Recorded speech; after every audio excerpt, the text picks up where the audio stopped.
1, it's 1:20 p.m. here in Vienna, Austria. And in the Philippines, it's 7:20 na ng gabi, guys. So, ngayon, guys, nag-air fryer ako ng chicken thigh, legs with thigh.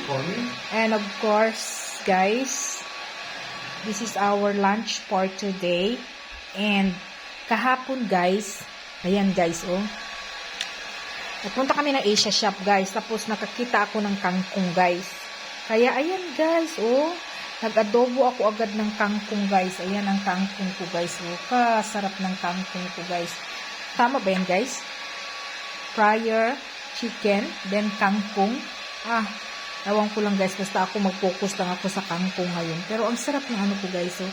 Actually, guys, giprito ko muna ito siya, guys. Giprito ko muna siya parang giprito ko muna siya na kasama yung sauce niya, yung marinade. Tapos bago ko siya gilagay sa air fryer. So, this is, guys. Kain tayo, guys. At syempre, guys, kapag ganito yung ulam natin, guys, and of course, guys, rice is life.